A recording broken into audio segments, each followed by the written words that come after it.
হায় মাওলা, মৃত্যুর এই যন্ত্রণার এই মুহূর্তে আপনি আমার সাহায্য করেন।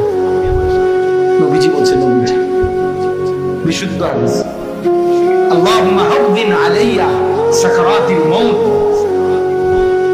তিনি বলছেন, আল্লাহ আমার মৃত্যু যন্ত্রণা সহজ করে দেন।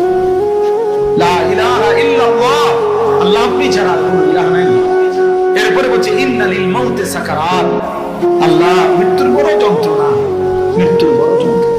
আমার মনে হইতেছিল নবী যেন ভাবতেছিলেন, হায় মাওলা, আমি আপনার মাসুম নবী, নিষ্পাপ নবী, আমি আপনার খাতামুন নবীন, শেষ নবী, আমি আপনার রাহমাতুল লিল আলামিন নবী, আমি আপনার মাহবুব, আমি আপনার হাবিব, আমি আপনার কলিজার টুকরা, আমি বন্ধু আপনার।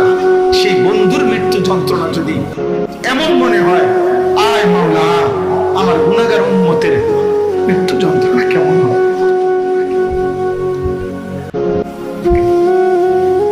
وجاءت سكرة الموت بالحق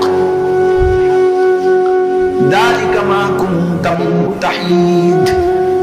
আল্লাহ বলে, যে মৃত্যুর যন্ত্রণা, মৃত্যু থেকে তুমি বারবার পলায়ন করেছিলে, সেটা কিন্তু এসেই যাবে। কোন বুদ্ধিমান, কোন যুক্তি, কোন ক্ষমতা, কোন চিকিৎসা, কোন ডাক্তার, কোন